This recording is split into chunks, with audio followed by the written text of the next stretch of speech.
Muy buenas noches a todos. Hoy voy a grabar el vídeo con esta luz artificial, la de la lámpara de arriba, que no es tan bonita como la luz natural de la ventana junto a la que me pongo normalmente y provoca más sombras y un color menos bonito. Pero se me ha ido pasando el tiempo de la tarde y ahora en invierno, pues bueno, otoño, noviembre, pues se va el sol antes de lo que me había dado cuenta y estoy grabando con esta luz. Me he puesto donde mejor he podido, pero la pantalla del ordenador la tengo a mi derecha, así que me veréis girar la cabeza para leer, pero bueno, así será un vídeo un poco más distinto de lo normal, que también la variedad es buena. ¿Sobre qué quería yo hoy hablar, reflexionar, predicar, compartir? Es un texto, el de hoy, que lo he meditado muchas veces antes de la misa. Es un elogio a un sumo sacerdote. El elogio aparece en la Biblia católica, en el libro del Eclesiástico. Aquellos que me escuchéis que seáis evangélicos, se decidió en el siglo XVI que el Eclesiástico no estaría en el canon de las Biblias protestantes. Bien, no importa para vosotros, los evangélicos que me escuchéis, porque además de conocer mejor la mentalidad católica respecto al sacerdocio, también leyendo ese fragmento del libro del Eclesiástico, o como le llamaban los judíos, sabiduría de Ben Sirá, pues conocemos la mentalidad judía respecto al sacerdocio justo antes de Cristo. Este libro, para nosotros los católicos sagrado, escrito por un sabio de Jerusalén, ha aparecido en Qumrán y ha aparecido incluso fragmentos en Qumrán y fragmentos también en la fortaleza de Masada, ya sabéis, la última que resistió en la guerra judaica. No cabe la menor duda, si han aparecido en tantos lugares y en sinagogas posteriores, en siglos después, es porque estaba tenido como mínimo en gran aprecio. Nosotros consideramos que el pueblo judío ya lo tenía por un libro sagrado.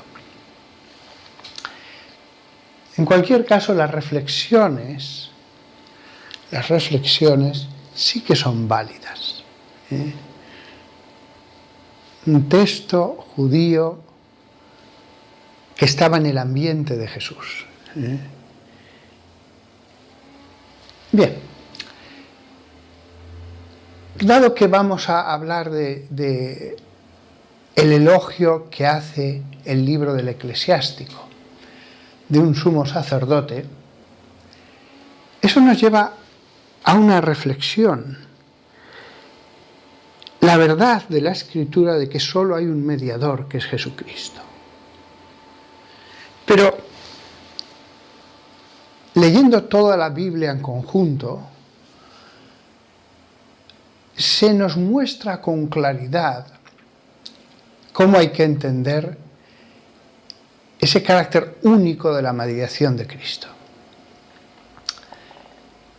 ¿Por qué? Pues porque en la Escritura hay muchas mediaciones. Es más, casi diríamos que a Dios le encantan las mediaciones, las intermediaciones, obrar a través de los otros. Eso ocurre en el sacerdocio, eso ocurre en el gobierno de su pueblo, en el gobierno de la Iglesia, en la profecía en el Antiguo Testamento y la profecía en Hechos de los Apóstoles. La mediación, Dios podría hablar directamente desde el cielo con una voz que se escuchara, pero le gusta la mediación. En en el gobierno. Dios podría gobernar directamente a su pueblo a través de una manifestación en una zarza ardiente o en una columna de fuego, pero no. Puso caudillos, Josué, jueces, los reyes. Lo mismo ocurre en el gobierno de la Iglesia. Podría gobernarla directamente, pero usa la mediación para gobernar a sus comunidades, para ser rey en sus comunidades. El gobierno, la profecía y el sacerdocio. En los tres aspectos vemos expresamente que Dios usa la mediación en su pueblo del Antiguo Testamento y en su pueblo del Nuevo Testamento. ¿Por qué, por tanto, se nos dice que la mediación de Cristo es la única? Pues, sin duda, porque el que en último término se presenta ante el Padre como sacerdote, como intercesor, en último término, es Él. No da lo mismo que haya otro mediador en vez de Cristo.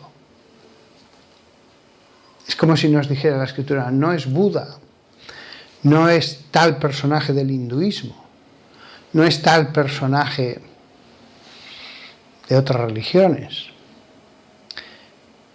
Es Jesucristo, el único mediador, el que ha sido enviado por Dios Padre para hacer de puente entre vosotros y nosotros. No es un puente más, es el puente.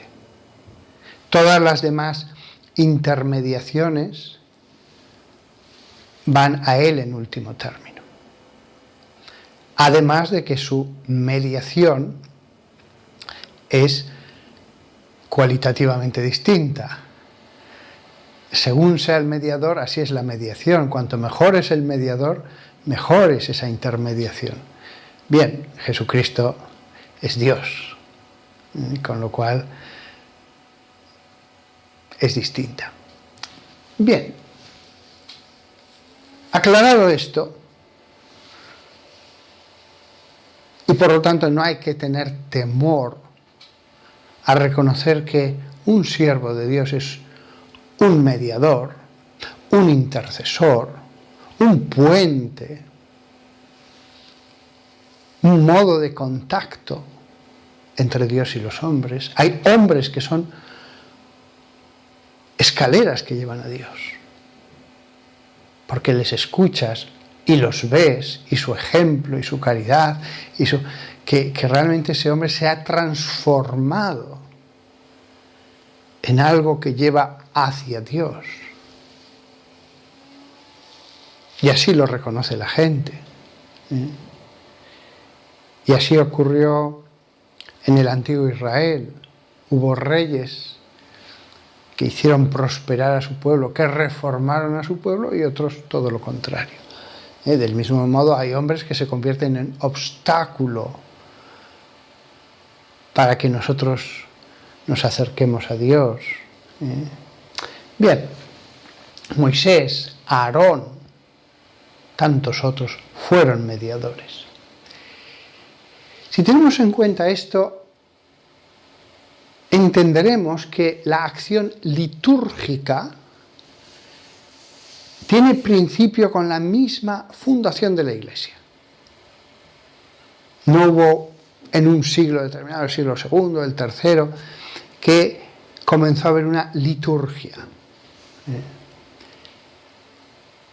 Desde el mismo comienzo, el mismo Jesús, en la última cena, no fue simplemente una cena en el que mete de pronto lo que los católicos llamamos la transubstanciación. No, era una cena, sí, pero había una parte ritual, ceremonial, que todo padre de familia, con sus hijos, etc., llevaba a cabo de preguntas, de respuestas, la primera copa, la segunda copa, esta oración, eso nos ha quedado testimonio de ello, de textos rabínicos para la celebración de la Pascua y del Sábado. Perdón.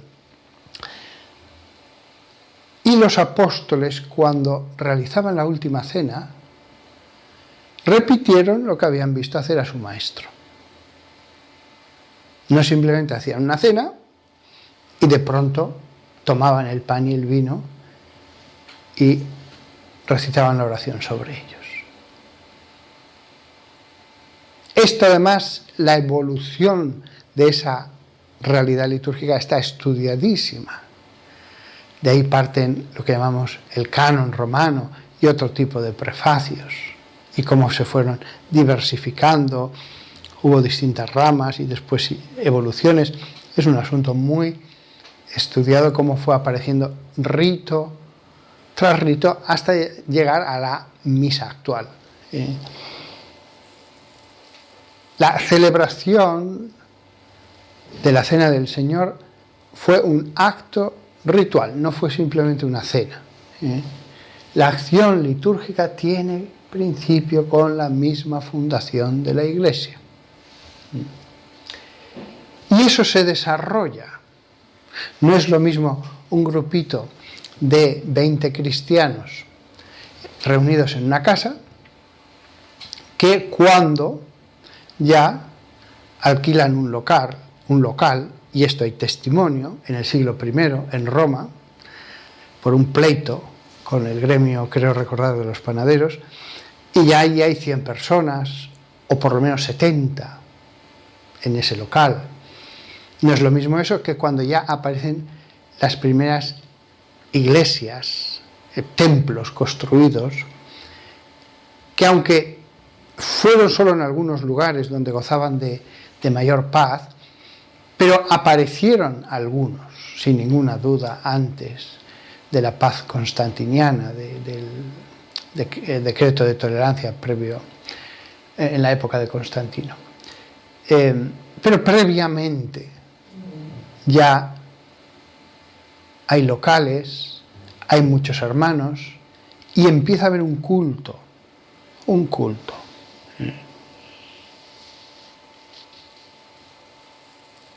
Incluso en el mundo evangélico, aunque haya un solo mediador, hay un culto. No hay nada contradictorio entre la única mediación y el culto. Cuanto más grande sea la iglesia evangélica, le ofrecen un culto más elaborado, con coros, con determinadas cosas. Hay iglesias evangélicas en que el que dirige el culto va vestido normal, con su corbata, su americana, su pantalón. Hay otras en que se ha puesto una túnica, un alba, algunos una estola, etc. Y después dicen pues también el coro. Es decir, el culto se ha desarrollado también en el mundo evangélico. Y eso es bueno, no es malo. No es malo. No, el culto es más puro por estar allí todos reunidos en una habitación con una Biblia sobre el regazo y leyendo. Si eso ha ocurrido en el mundo evangélico, también ocurrió en todas las iglesias apostólicas que se han conservado desde el siglo I, II y III. Todas tienen liturgia. No hay un solo grupo de cristianos que venga de la antigüedad que no tenga liturgia. No lo hay. No lo hay. Tampoco hay ningún grupo cristiano de antiguo que no tenga sacerdocio, el orden sacerdotal, dividido en los 3 niveles, episcopado, presbiterado y diaconado. En la liturgia, el alma se eleva a Dios. Yo puedo orar en mi casa, cerrar los ojos y hablar a Dios. Pero en la oración comunitaria, si se produce un culto, una liturgia, en la medida en que yo me sumerjo en ese ceremonial, en ese ritual, mi alma se eleva a Dios. Esto es un hecho, no es una teoría. Si alguien me dice, pues a mí no me ocurre, perfecto, pero de 100 personas, a más de 90 les ocurre. Pero no digo ni siquiera las iglesias católicas. Uno entra a una iglesia ortodoxa, ve allí al pope con sus barbas, sus vestiduras, con esos cantos graves, el coro, el incienso, la alabanza a Dios, la adoración a Dios, la incensación al Dios invisible, la luz entrando en el templo a través de las ventanas, atenuada esa luz, todo eleva a Dios. La cantidad de personas que al entrar en una liturgia sin creer, fueron tocadas por el Espíritu Santo y salieron diciendo, creo, Dios mío, te adoro. Pero para eso hay que sumergirse en la liturgia, entrar en la liturgia, dejarse llevar por las oraciones, la adoración, la palabra de Dios cantada. Hay liturgias, puede ser sencillita, como he dicho, en una iglesia ortodoxa, o hay liturgias grandiosas en catedrales con ya infinidad de ministros, cantos maravillosos. No solamente los ortodoxos, yo he visto la liturgia copta yis, católica también la hay, es a la que yo he ido, la liturgia maronita, la liturgia siro-malankar de la India, son distintas. He disfrutado de liturgias anglicanas.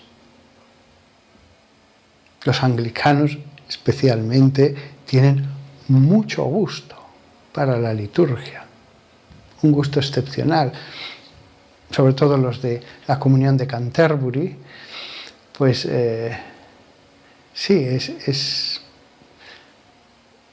es un pueblo muy dotado para la belleza de la liturgia. Es como si tuvieran un don.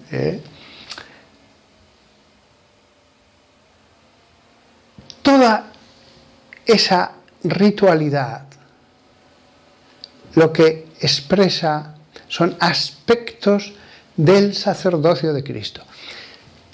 Jesucristo entregó tantas cosas a la Iglesia que se mantienen, que Él hizo de modo sobresaliente, único, excepcional, pero que nosotros intentamos, como seguidores suyos, mantener en el mundo, desde su caridad hasta la enseñanza de las verdades celestiales, hasta sanar enfermos, el exorcismo, tantas cosas.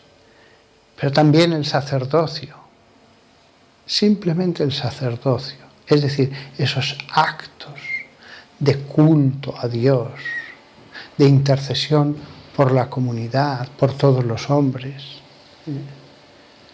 El sacerdocio de Jesucristo se mantiene siempre activo en la sucesión de los tiempos.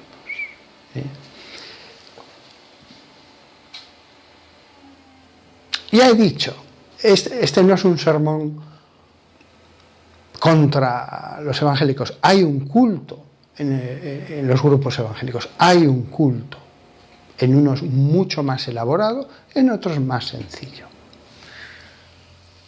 No es una charla contra nadie. Reflexionamos sobre el culto, aunque lo realicemos de formas diversas, con estilos diversos, con una evolución diversa. Yo, contemplando el culto protestante, en sus variadas formas, el luterano, el presbiteriano también, es interesante, muy interesante, tantos cultos, he comprendido mejor lo que es el culto católico. Y pienso que lo mismo ocurre en el otro sentido, a través del conocimiento del culto católico, ortodoxo, anglicano, un evangélico puede entender mejor lo que es su propio culto y entender mejor cuál es nuestra comprensión católica de ciertos pasajes de la Escritura. Porque, claro, hay muchos pasajes levíticos en que se detalla el culto. No solamente se detalla qué van a comer o cómo van a descansar o cómo organizar el pueblo de Dios en muchos aspectos. También especialmente el culto. Especialmente el culto. Y en ello se despliega, como escuché magistralmente a Vernon McGee, un autor protestante, no es evangélico, no recuerdo ahora de qué denominación era, pero ese protestante me hizo entender el libro del Levítico, no mejor, fascinantemente.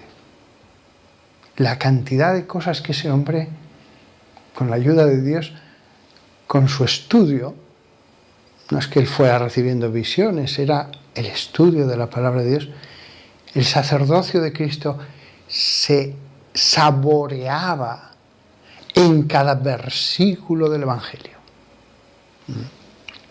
Dediqué, gracias a sus charlas, varias charlas mías en este canal sobre cómo entender el Levítico desde la perspectiva cristiana. Ahora bien, hay que entenderlo así. El Levítico nos muestra el sacerdocio de Cristo en cada uno de sus sacrificios, oblaciones y rituales. De lo contrario, no tendría sentido que la palabra de Dios, para que todo el mundo lo leyera, dedicara un espacio tan grande, tantas páginas, a especificar cada ritual, cada ceremonial, cada sacrificio, todo, cómo exactísimamente se tiene que ofrecer una torta de trigo sobre el altar. Porque tenía su ritualidad, su ceremonial. Si eso solamente tuviera un valor histórico, no tendría tanto sentido llenar tantas páginas. Allí hay una enseñanza. McGee nos muestra cómo refleja el sacerdocio de Cristo, facetas del sacerdocio de Cristo. Pues bien, si existe ese lenguaje ritual, sigue existiendo. Se usa en un ceremonial un lenguaje simbólico. Es decir, si yo quemo incienso para Dios, es porque ese incienso tiene un simbolismo propio. Eso era válido en la época de Aarón, pero sigue siendo válido ahora. Y como eso, tantas cosas. Perdón, tantas cosas no, todos y cada uno de los versículos cultuales del Levítico y los que hay en el Antiguo Testamento. Por lo tanto, ese lenguaje sigue existiendo, el lenguaje simbólico de la ceremonia, de la ritualidad.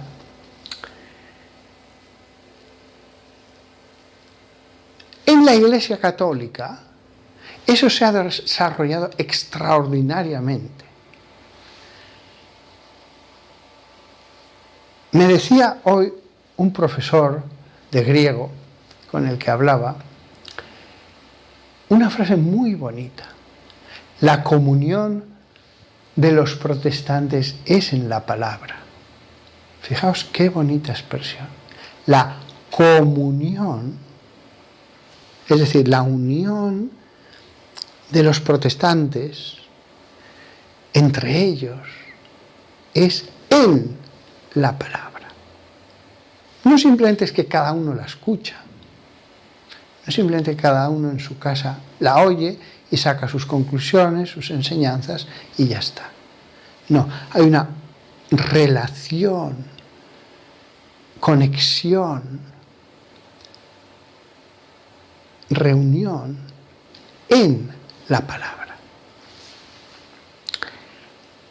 Para nosotros los católicos, la palabra de Dios se hace culto, liturgia, ceremonias, ritos. La palabra se hace.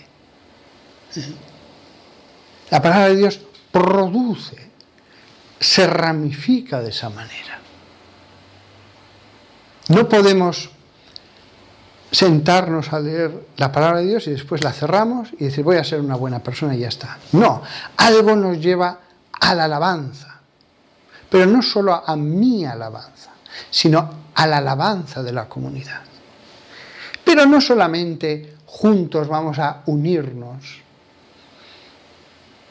en que cada uno haga una petición o una alabanza y digamos amén. No, vamos a hacerla más bella con ese lenguaje simbólico, ritual. La palabra de Dios se hace culto. Pero a Dios le gusta solo lo simple. Una iglesia que es de madera, paredes blancas y una Biblia en el centro y ya está. Voy a poner este ejemplo. Yo puedo invitar a alguien a comer en mi casa. Pues le pongo una sopa, o le pongo unas patatas hervidas, le pongo una carne, le pongo una fruta y trato de hacer las cosas lo mejor posible. Si es un invitado no le voy a poner unas patatas hervidas y una salchicha. Si es un invitado, pues le haré una paella y sacaré unas copas que tengo de la vajilla de mi abuela, muy buenas, para que se queden en el armario, las pongo. Es un modo de honrar al comensal que viene. Y trataré de poner una paella y comprar en el supermercado un culán de chocolate, que esté el chocolate en el centro, líquido, y le pongo un poquito de helado al lado.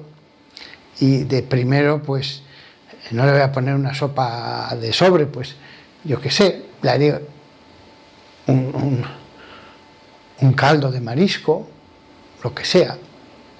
Confieso que el caldo de marisco que he puesto en algunas visitas es de sobre. Es muy barato, pero la verdad es que sabe a langosta totalmente, sabe seguro más a langosta que la verdadera langosta. Bueno, es decir, yo me esfuerzo, cuando viene un comensal, quiero honrarle, yo me esfuerzo.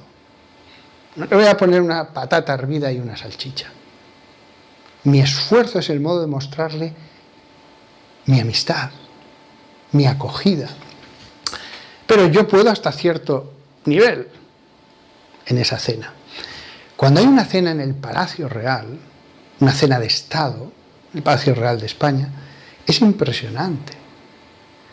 La comida, ya os podéis imaginar, no tiene nada que ver con lo que yo pongo, es otro nivel. Los candelabros con sus velas, la vajilla, las copas con borde de oro, el entorno, no solo la comida, es el salón, todo, los lacayos con sus libreas. Eso existe en el mundo civil porque somos humanos. Si alguien dice, a mí me da lo mismo, fantástico, pero al resto no. Al resto no. Es bonito solo hasta de verlo, aunque no estés allí comiendo. La diferencia entre mi casa, que nos lo pasamos muy bien y comemos muy bien, pero hago lo que puedo, y una cena de Estado en el Palacio Real, nos da la diferencia entre un grupito de cristianos que celebraba la Eucaristía en casa en el siglo I y una gran ceremonia litúrgica papal en Roma, o del arzobispo de Canterbury en la abadía de Westminster. Podría seguir hablando de más denominaciones religiosas y maravillosas liturgias. Incluso he visto cultos evangélicos muy bonitos, muy cuidados. No era ya la simple cena que yo hago en mi salón de casa, no, muy bien. Es decir, el culto es algo humano, y si es esplendoroso, fantástico. No le podemos dar a Dios un culto tan magnificente en todas partes del mundo. Siempre el culto más esplendoroso será en pocos lugares, y el mayor de todos, pues habrá uno, pienso que es uno, Roma, donde se le da un culto verdaderamente que es único, porque ahí están las basílicas y una cantidad de ministros, de vestiduras, de cosas que realmente hace que eso sea único. ¿A Dios le gusta solo lo simple? No. Le gusta lo simple. Pero en la naturaleza vemos como a veces es desbordante, es barroco, le gusta el esplendor. Vemos, por ejemplo, yo qué sé, el interior de un bosque húmedo de Baviera, las setas, como hay mariposas, helechos, musgo, frambuesas, un arroyo que pasa por la mitad, cantarín, haciendo ruido entre las piedras, o el interior de una selva amazónica. Es verdaderamente de un barroquismo que dices, Dios también es esplendoroso en algunos lugares. Lo mismo pasa en el tema de la liturgia. Esa idea que tienen algunos, sobre todo los testigos de Jehová, de que si uno solo sigue la Escritura, y nada más que la Escritura, la Biblia, pues que solamente hay que reunirse ahí con sillas y el libro y ya está. Pues eso es una teoría que alguien se sacó en el siglo XVI, pero no se corresponde con la realidad de los textos que nos han llegado del siglo I, II, III, IV y V. Hubo liturgia desde el principio. Mal que les pese a los testigos de Jehová. Hubo culto, y cuanto mejor, más les gustaba, desde el principio. Con lo cual, lo de la simplicidad está bien, pero decir que seguir la Biblia es solamente un culto simple no es ningún precepto de la Biblia. Al revés, hay infinidad de versículos que llevan a entender justo lo contrario, que cuanto más gloria demos a Dios, mucho mejor. Solamente hay que ver el Apocalipsis, la liturgia que hay alrededor del trono del Cordero. Solamente hay que ver eso. De hecho, los primeros cristianos de Jerusalén iban al templo a orar, específicamente dice Hechos de los Apóstoles que iban allí a orar. Allí había liturgia. Y eran ya cristianos, habían renacido del Espíritu, pero se unían a esa liturgia de adoración a Dios. Yo cuando veo a los musulmanes que hacen una larga peregrinación por Dios y llegan a la Meca y se revisten de blanco, se purifican y por adorar a Dios orando dan, me parece que eran 7 vueltas alrededor de la Kaaba, me parece muy bonito. Me parece algo que le agrada a Dios totalmente. Le están adorando al Dios único. Eso atrae bendiciones sobre ellos. Y cuando veo a los judíos en sus sinagogas reunirse todos juntos para adorar a Dios, muy bien, muy bien, muy bien. Al final iba a hablar del sumo sacerdote que en el libro de la sabiduría de Ben Sira es elogiado, pero queriendo hacer un pequeño prólogo me he alargado mucho. Voy a leerlo lo más rápidamente posible, pero lo que iba a ser la charla al final va a tener que ser un poco más reducida. capítulo 50 del Eclesiástico.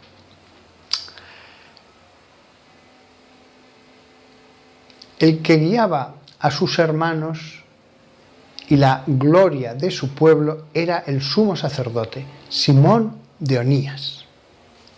Así comienza ese pasaje. Hay que entender que en aquellos rollos antiguos hebreos, claramente entrabas en otro apartado. Antes habías hablado de otros asuntos, tal. En este momento comienza diciendo: el que guiaba a sus hermanos y la gloria de su pueblo era el sumo sacerdote, Simón, hijo de Onías. Comienza un nuevo tema. El que en su vida reparó la casa. ¿Qué casa? ¿Cuál es la casa por excelencia? El templo. Y en su tiempo fortificó el templo. Él puso los fundamentos para las murallas dobles altas. Las murallas altas para el perímetro del templo. En sus días fue cavada una cisterna de agua, un reservorio que era como el mar en su circunferencia. Él consideró cómo salvar a su pueblo de la ruina y fortificó la ciudad contra el asedio. Todo esto que él hizo materialmente, podemos verlo como una parábola de lo que se debe hacer espiritualmente en la Iglesia de Dios. También nosotros tenemos el equivalente al sumo sacerdote. En nuestro caso puede ser el Papa o el obispo en una diócesis. Otros grupos cristianos podrían el pastor de esta iglesia o el que gobierna a otros pastores, a varios pastores en una denominación. Fortificar el templo, reparar las murallas. Todo esto es como una parábola. Se podría dar un sermón. ¿Cuáles son las murallas de la iglesia cristiana? Sus fundamentos. ¿Cómo podemos reparar la casa? La casa. Esa expresión me gusta mucho. La casa. Había muchas casas, pero solo una era la casa, donde habitaba la presencia de Dios. ¿Cuál es esa casa? Es Jesucristo, pero dice: yo estaré en medio de vosotros. También la casa, podríamos decir por extensión, es la iglesia. Cada comunidad, cada pastor debe reparar, embellecer con dones espirituales la casa de la presencia de Dios, su comunidad. Murallas, la cisterna de agua. Nosotros tenemos aguas vivas, pero hay grupos con poca agua viva que son más humanos. Hay grupos más humanos y hay grupos donde todo está lleno de esa agua viva, como esos bosques húmedos que hablaba antes, de Baviera o de determinados lugares de Alemania. Porque sí, también hay bosques en el sur de España, pero son secos, son bosques mediterráneos. Tienen también su belleza, también tienen vida. Pero claro, no se puede comparar con un bosque de Alemania. Allí es que no hay un trozo de tierra descubierta, todo está cubierto de musgo, todo está cubierto de todo tipo de vegetación. El agua viva. También nosotros necesitamos cavar cisternas de ese agua en la comunidad, porque si no, todo puede ser más humano, mucho más humano. Él consideró cómo salvar a su pueblo de la ruina y fortificó la ciudad contra el asedio. También las comunidades cristianas pues tienen el asedio del maligno, de demonios que se acercan a tentar. Podemos fortificar esas murallas de defensa, de protección. contra el mundo, el demonio y la carne. Ellos tenían como enemigos primero a los filisteos, después tuvieron a los asirios, después tuvieron a los babilonios, después al imperio seleucida.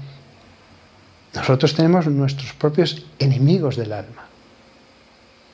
No consideramos a los humanos enemigos, pero sí que hay cosas, doctrinas, que son enemigas de la vida espiritual.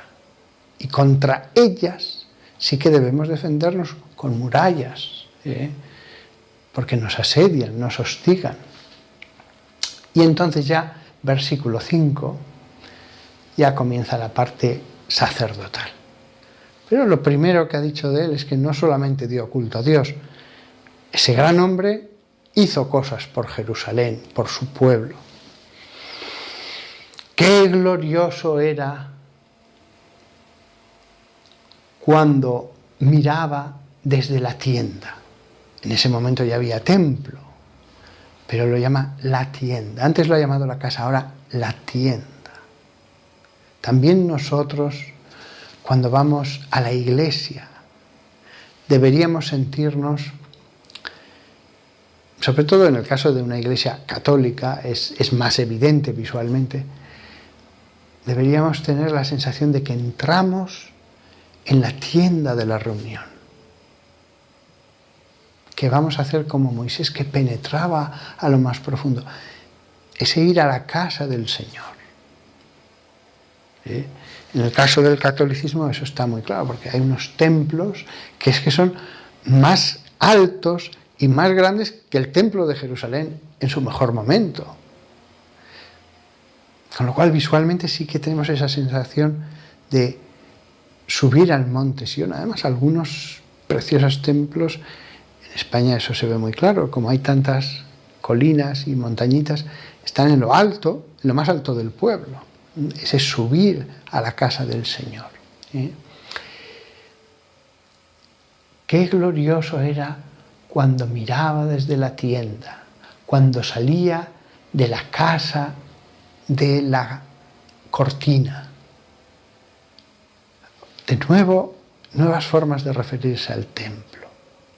La casa de la cortina, el velo. El velo, allí está Dios, nosotros estamos aquí. Esto es el Antiguo Testamento. El cristiano atraviesa el velo.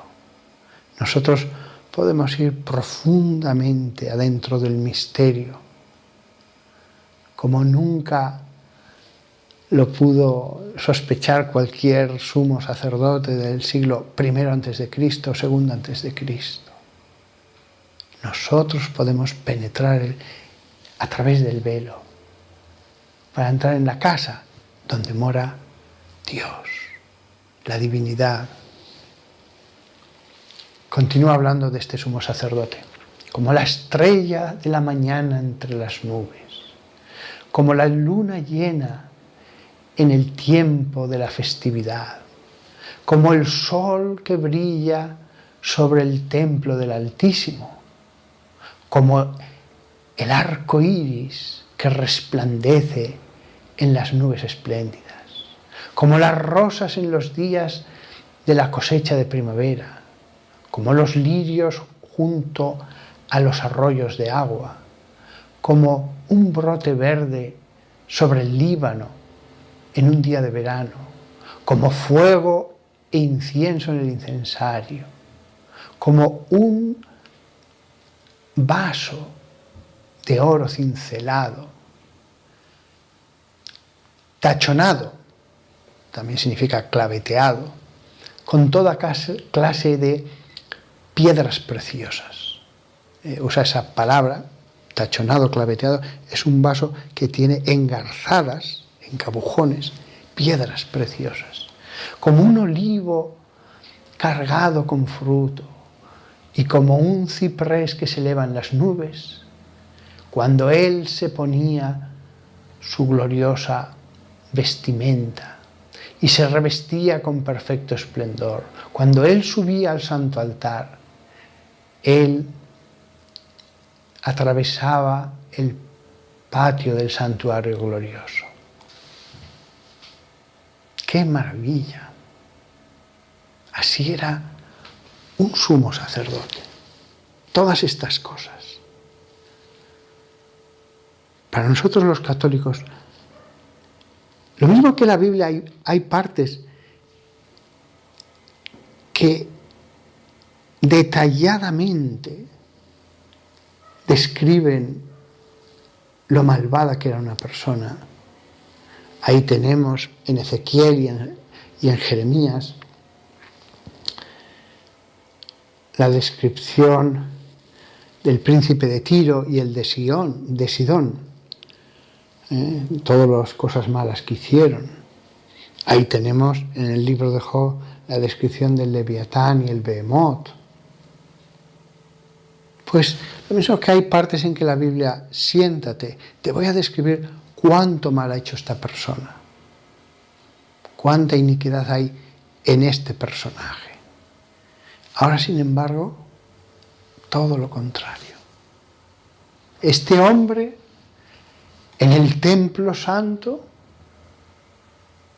para nosotros lo dice la Biblia, los católicos, era como la estrella de la mañana, como una luna llena, como el sol que brilla, como el arco iris, como las rosas, como los lirios, como un brote, como fuego, como incienso, como un vaso cincelado, con piedras preciosas incrustadas, como un olivo, como un ciprés. Y después habla de sus vestiduras. Se revestía a sí mismo con perfecto esplendor cuando subía hacia el altar santo.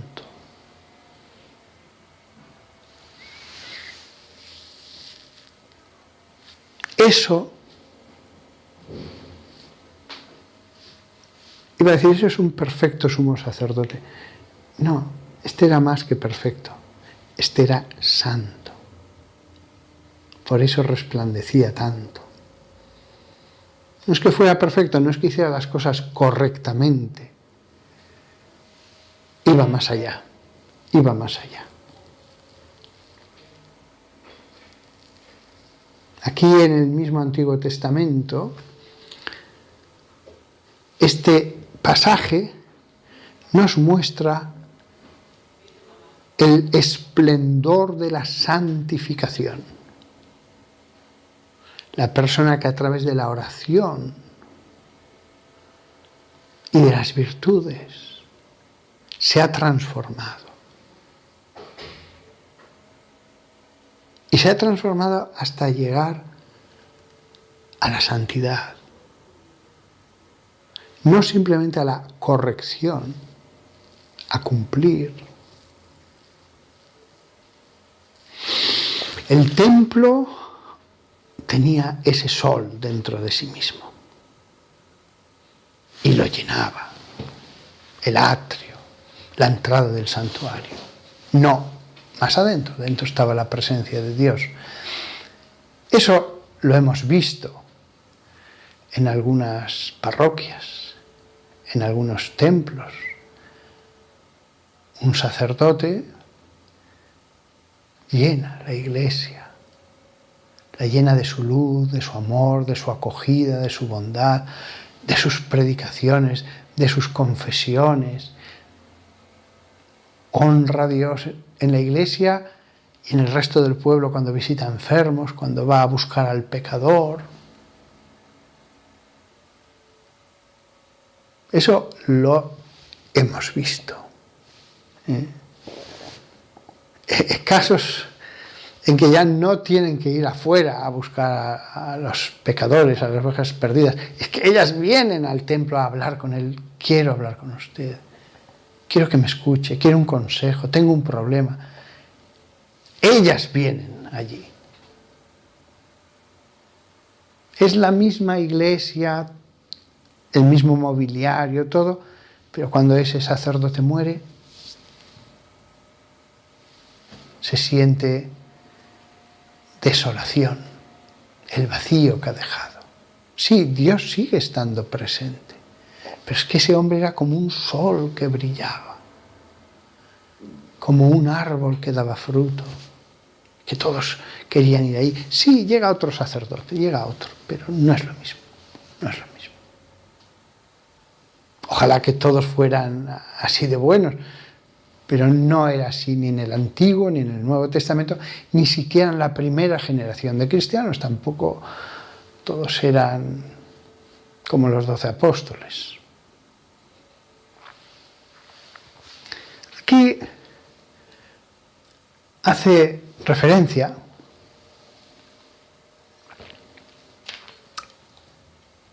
a un vaso de oro cincelado, porque el vaso se hace en un molde, y aunque le pongas formas en el molde, los buenos vasos de esta época, hablamos siglo II antes de Cristo, después con un cincelito pequeño había que ir retocando, puliendo, o aquí vamos a darle unas estrías rugosas, o aquí como pequeños abombamientos, o aquí se va perfilando todo. Es un símbolo, cuando San Pablo habla en Romanos de que somos vasos, sí, Dios hace, pero también uno tiene después que coger el martillo y con sufrimiento y con trabajo y con perseverancia ir moldeando el vaso que es el alma.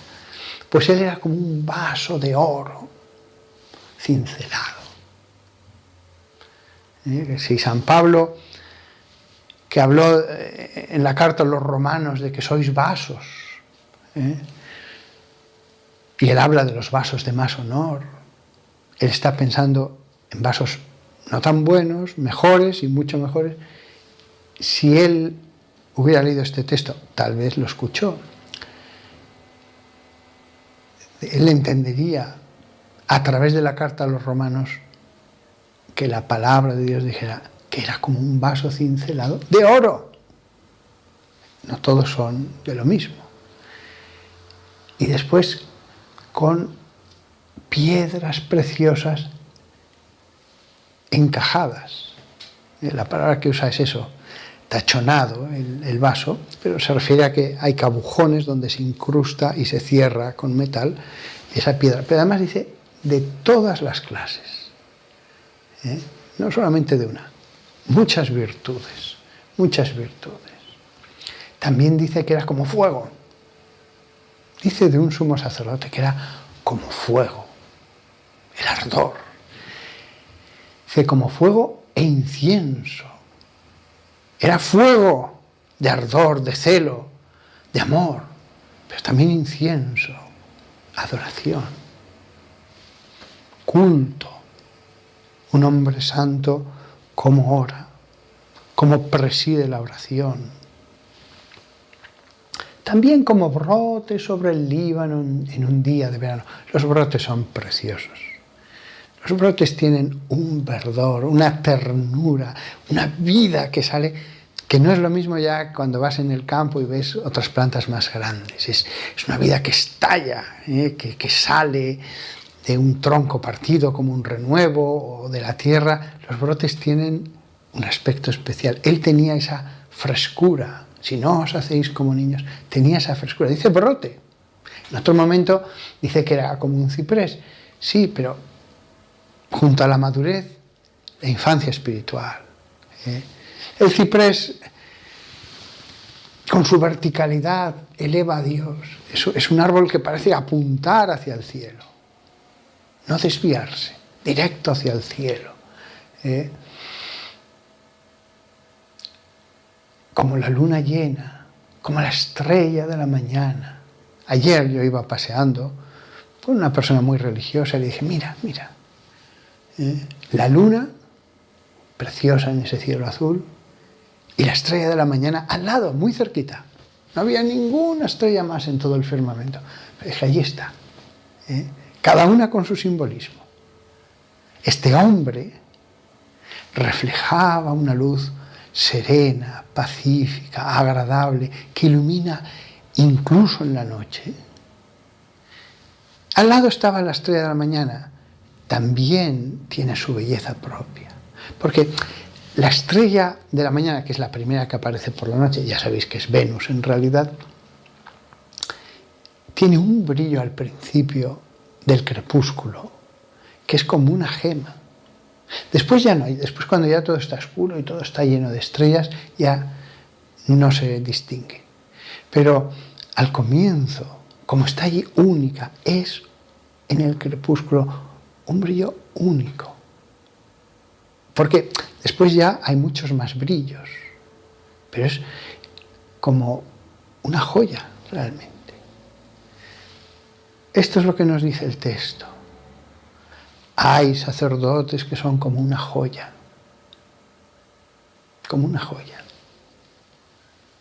que despiden ese brillo.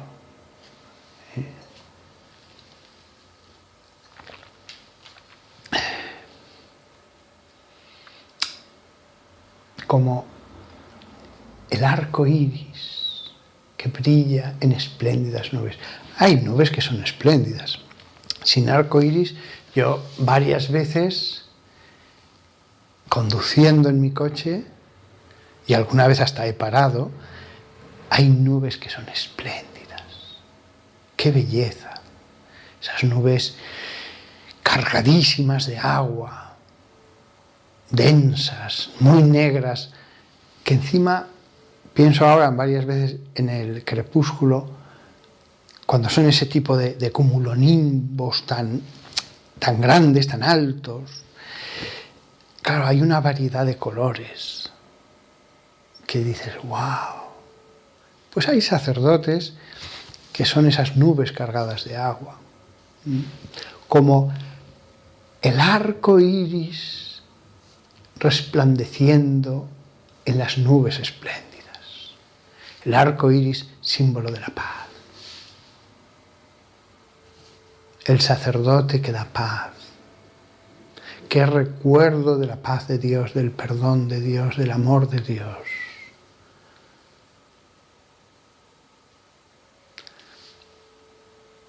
Hay una tendencia en algunos a ser siempre un recuerdo del Dios enfadado, porque siempre que predican están enfadados y les gritan y les tratan mal a los fieles y les dicen siempre que lo hacen mal y siempre están enfadados. Parece que predicar la palabra de Dios es enfadarse. Este no, este era un arco iris. Un arco iris. Y los sacerdotes que son como un arco iris, pues claro, van los fieles y salen con un poco de la paz que les ha dado el signo de Dios. Además, es que uno ve un arco iris bonito, porque hay arcoíris que son muchos más pequeños, no son tan bonitos, no son tan claros. Lo mismo con los sacerdotes, ¿eh? Sí, también hay buenos sacerdotes que dan paz y tal, pero menos. Hay muchos tipos de arcoíris, hay muchos tipos de sacerdotes. Pero cuando te encuentras con uno esplendoroso, ya sabéis que un arcoíris esplendoroso tiene un doble arco, son como dos arcos concéntricos, con su franja de colores cada uno, y tan nítidos, tan fuertes a veces, pues cuando se encuentra con un gran arcoíris, la belleza, te quedas mirándolo. ¡Wow! Y si eres un hombre que vive de la palabra de Dios, cada arco iris grandioso es el recuerdo de lo que dice la palabra de Dios sobre el arco iris. El signo de la paz de Dios con los hombres. Nuestra paz es Cristo. Nuestra paz es Cristo que nos ha hablado, con lo cual te quedas mirando cada detalle. Piensas en la redención de Cristo, en que nos ha salvado, en su pasión. Hasta los paganos, hasta los no creyentes, ante la vida de algunos sacerdotes, se quedan mirando diciendo, qué bonito, qué bonito. No tengo el don de la fe, pero qué bonito. Como las rosas en los días de una cosecha de primavera, con su perfume, con su ternura de los pétalos que sin arrancarlos los toco, es un tacto tan especial. Es el sumo sacerdote Fijaos, aquí es tierno. Es bello, pero es tierno. Como una madre. A veces tenemos la idea de que si uno tiene mucho celo por Dios, lo que hay que hacer es matar filisteos, ¡hala, a la guerra! Tal, vamos a reñir a los que han venido a misa, vamos a reñir a estos por todos los demás. Sin embargo, la palabra de Dios dice, era como las rosas en los días de la cosecha de primavera. Eso de que sea la cosecha de primavera no está de más, porque la naturaleza en el ámbito mediterráneo, en la primavera, tiene una belleza todo, que no la tiene después. Es incluso hasta el bosque, no solamente los pastos, tienen un verdor especial en primavera, sobre todo cuando acaba de llover y en esa tarde y el día siguiente sale el sol. Entonces chupan toda el agua y es que es un verdor de vida distinto que el que va a tener 2 semanas después, en que ya cambia el color, en que estas variaciones valen para los hombres. Incluso en la vida de una persona hay variaciones, no siempre está uno igual. No todo da igual, a veces es mejor, a veces peor, no todo da igual. Por eso dice como las rosas en los días de la cosecha de primavera, lo especifica, como los lirios junto a los arroyos de agua. Los lirios, yo recuerdo que iba andando por un campo cerca de donde teníamos una casa, a 2 kilómetros de Barbastro, y en primavera, sobre todo en mayo, pues ibas andando, la vegetación de ahí nos la conocíamos de toda la vida, desde niños habíamos corrido, paseado y tal, me encantaba recorrer todos los campos de alrededor, y entonces era muy frecuente, ahora ya no lo sé, yo creo que ahora con pesticidas y con muchas cosas ya no es igual el campo, pero en esa época ibas andando por el campo y te encontrabas de pronto un lirio. Eran esplendorosos. No me extraña que la Biblia hable tantas veces de los lirios. Allí siempre eran violáceos. Pero es que yo era niño y poco poético. Pero cuando veías un lirio te parabas, lo mirabas, lo acariciabas.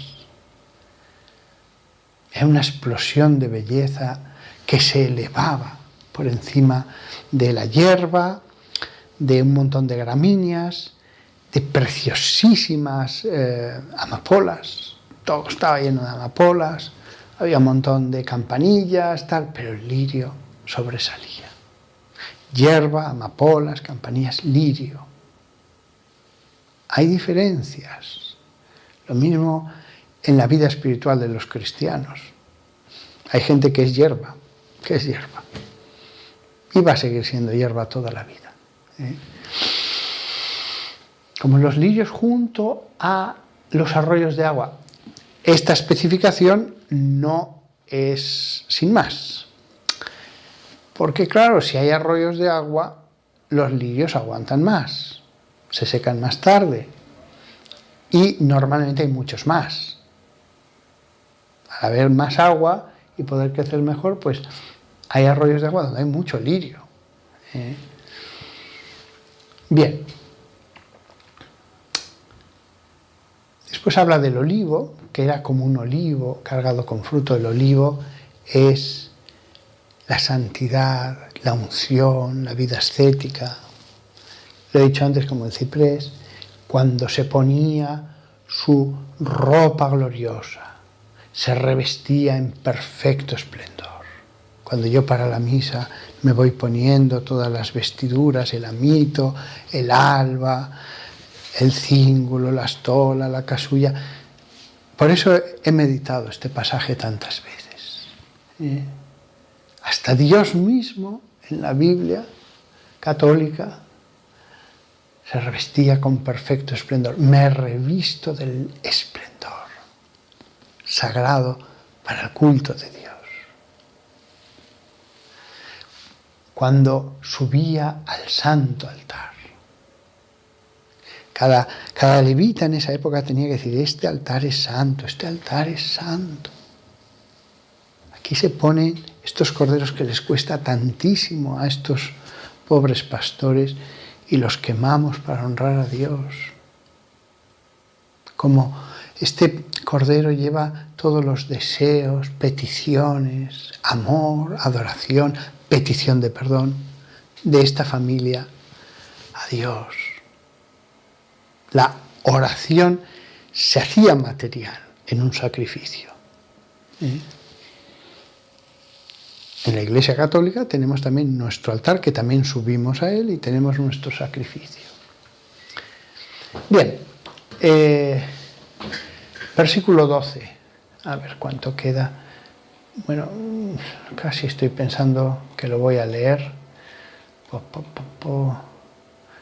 No, voy a hacer lo siguiente. Voy a decir un poquito más, un par de versículos, pero veo que queda mucho y esto será otra charla lo que queda. Sí. Porque el elogio sigue y sigue y sigue. Dios no se cansa de elogiar aquí a su siervo, que además es sacerdote, que además es sumo sacerdote. Que además es sumo sacerdote. Simplemente voy a decir esto. Versículo 12, con esto voy a acabar. Un versículo. Cuando recibía las porciones de las manos de los sacerdotes, mientras estaba junto al corazón del altar, con una guirnalda de hermanos alrededor de él, era como un joven cedro sobre el Líbano, rodeado por los troncos de las palmeras. Dios es poeta. Fijaos, él recibía las porciones de manos de los sacerdotes, porciones de carne. Podían ser porciones también de otro tipo de sacrificios, pero porciones es una palabra que se usa para la carne. Mientras estaba, no dice junto al altar, dice junto al corazón del altar. ¡Qué precioso! ¡Qué cantidad de términos nuevos usa este libro del Eclesiástico para referirse al templo y a cosas del templo! El altar grande de bronce, ya sabéis, una inmensa parrilla con, vamos a llamarlo, muros de madera revestida de bronce y debajo fuego donde se quemaba la carne. Pues él estaba en el punto, habría unos peldaños para poder dejar allí encima las porciones de carne. Y dice, cuando estaba junto al corazón del altar. Esto como sacerdote también lo he pensado. Sí, el altar, pero el corazón del altar. El sacerdote, el altar, siempre en el cristianismo se ha dicho, es símbolo de Cristo, con su fuego de ardor, con el sacrificio. El altar es Cristo, símbolo de Cristo. El sacerdote es el que se pone junto al corazón del altar. Hay allí más gente, había más gente en el atrio del templo, hay más gente en la iglesia, pero el sacerdote está junto al corazón. Es como la última cena. Pues sí, había 12 allí, pero uno estaba junto al corazón. El sacerdote debe ser lo más santo posible porque está junto al corazón de Cristo. Hasta Judas Iscariote estaba allí, tan cerca de él. Esto no significa que sea santo. Debería ser santo el sacerdote. Es una persona sagrada porque su oficio es sagrado. porque trabaja con lo sagrado, la palabra de Dios, los sacramentos. En ese sentido es una persona sagrada, pero será su corazón santo, su alma santa. Dios lo sabe. Unos se santifican más, otros menos, otros se corrompen. Y este no era un sacerdote simplemente, era el sumo sacerdote, con lo cual dice, con una guirnalda de hermanos alrededor de él. Es decir, como en las misas católicas que está el altar y el obispo aquí y alrededor están los sacerdotes y después está el pueblo mirando el sacrificio, lo mismo sucedía en el altar de bronce en el templo. En el lugar del sumo sacerdote está el obispo y los sacerdotes alrededor y el pueblo enfrente que ve el sacrificio. Lo mismo. Y dice guirnalda. El obispo está rodeado de una guirnalda de hermanos. No son sumos sacerdotes, pero se llama hermanos. No se llama siervos. Y lo último que dice este versículo, y con esto acabo, él era como un cedro joven, como un joven cedro sobre el Líbano, rodeado por los troncos de las palmeras. Los cedros son inmensos, grandes, son grandes, tienen las ramas generosas, ese aspecto además piramidal, da una impresión de fortaleza, de estabilidad. Cada árbol tiene su simbolismo. El cedro aparece mucho en la Biblia. El olivo es una impresión de fragilidad, de pobreza, de ascetismo. Después resiste, como una asceta, en el lugar más seco, pero da esa impresión de humildad. El cedro no. El cedro es con todas sus ramas, con su tronco tan grande, rodeado por los troncos de las palmeras. Cada sacerdote alrededor del obispo es como palmeras, también rectas, también bellísimas, también dan frutos. Pero claro, el cedro es el cedro, que está en el centro. Esta idea de el cedro rodeado y después el pueblo. ¿Y haciendo el qué? La adoración a Dios. La adoración a Dios. Pero simplemente cantando, no. Haciendo rituales, ceremonias, ritos, sacrificios. Claro, en la Iglesia Católica la continuidad es perfecta. Leemos el Antiguo Testamento y encontramos que todo tuvo una continuidad. No del mismo sacerdocio. Uno era levítico, nosotros somos del sacerdocio de Cristo. Uno era de sacrificios de animales, el nuestro es el único sacrificio que es Cristo. Vestiduras y ritos son distintos, pero todos tienen el sabor, la inspiración del Antiguo Testamento. Todo tiene esa inspiración. Yo me acuerdo de un evangélico que había estudiado teología en una escuela teológica evangélica y un día fue a una misa de Navidad, muy bien cuidada, y le parecía todo tan judío, las vestiduras, el altar, los ritos, todo era tan judío.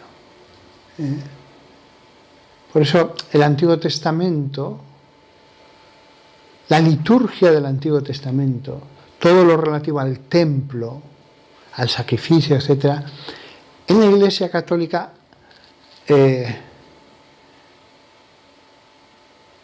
entiende de un modo natural y familiar, sencillo, en un nuevo sacerdocio, pero todas las enseñanzas de Dios para los levitas valen para los presbíteros, todas las enseñanzas para el sumo sacerdote valen para el obispo, que es sumo sacerdote de su diócesis.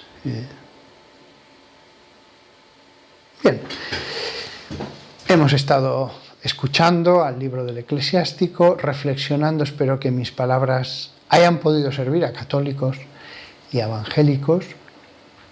También ellos me podrían explicar y yo les atendería con mucho gusto pues aspectos de su culto que no conozco, aspectos que se me han pasado por alto, y me congratularé totalmente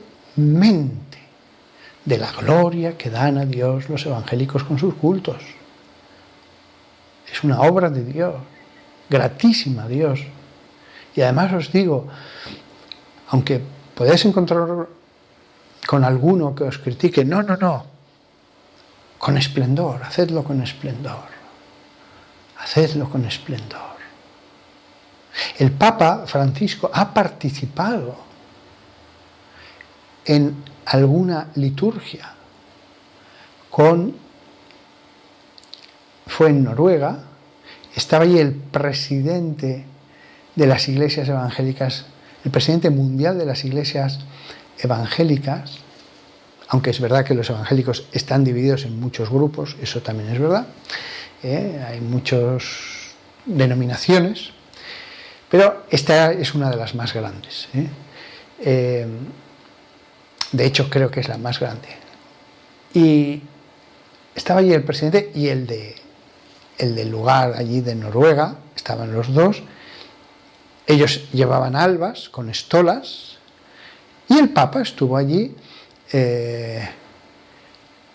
si no recuerdo mal, revestido con un alba y una estola, y participó con los miembros de la familia cristiana para honrar a Dios. No tengo problema en decir hermanos. Es verdad que la palabra hermano se suele reservar para los miembros solo de una sola denominación, pero no es incorrecto. También se llama hermanos a los primos en la Biblia y se les considera hermanos en la fe en Cristo también a ellos. Así que dentro de la diferencia, dentro de que cada uno tiene su perspectiva y su tradición, hay iglesias evangélicas en Holanda y tal, que van vestidos de negro como en el siglo XVI, con un cuello como los... no me acuerdo ahora cómo se llama, bien, tiene un nombre ese cuello de tela que se ponían. No me estoy refiriendo a eso que son dos cintas que caen. Pues me parece muy bien. ¿Por qué se ponen eso? Como un modo de honrar la ceremonia, de ponerse algo especial, de decir hoy es un día especial. No lo llevan todos los días, solo en las grandes ocasiones. Sí, el culto a Dios. Nada hay en la Escritura, nada hay en la Biblia que nos impida darle a Dios el mejor culto posible, en música, en ceremonias, en lo que sea. No todo solo predicar, no todo solo es la moral. Tenemos que dar culto a Dios, honrarle, alabarle, y alabarle no solo con la voz, sino también con gestos, con todo lo que podamos, incienso, etc. La alabanza a Dios, cómo eleva al alma, cómo transforma al alma. Nada más. Jesús dando culto al Padre, honrando al Padre, sumo sacerdote. Jesús, sumo sacerdote, altar y templo. Sumo sacerdote, altar, Él mismo es el altar. Él mismo se transforma en altar. Él mismo es templo. Y cada cosa que había en el templo de Jerusalén, el altar de los perfumes, la mesa de los panes de la presencia, todo eso es aspectos de Jesús. Hasta el velo, hasta todos son aspectos de Jesucristo, porque Él es templo. Y el cristiano, hasta el último bautizado más sencillo puede penetrar al Santa Sanctorum. Aunque seáis pecadores, alguno de vosotros dirá, pero es que yo soy muy pecador. Bueno, lo ideal es que cuando entres te purifiques. Pero si en el mar de bronce estaba el agua para la purificación, pero si de verdad hay algo de lo que no te arrepientes, bueno, dale culto, hónrale, alábale. Dile, Señor, soy un pecador. Sabes que no cumplo tu ley al 100%, pero quiero alabarte, quiero adorarte, quiero adorarte. Un hombre que piensa así, a lo mejor no está limpio para entrar en el reino de los cielos, pero un hombre que piensa así no descenderá al infierno. No descenderá. Recordad lo que os he dicho, ¿eh? Un hombre que piensa así, Señor, quiero adorarte, adorarte, alabarte, alabarte por todo, por quien eres. Un hombre así no puede morir y descender directamente al infierno. La adoración y la condenación son incompatibles. Insisto, tampoco eso significa que directamente pasa al cielo. Tiene que purificarse, tiene que transformarse, cambiar. Yo pienso que recibirá una gracia en el último momento que dirá, Señor, perdón, perdón, perdón. La adoración lleva a pedir perdón.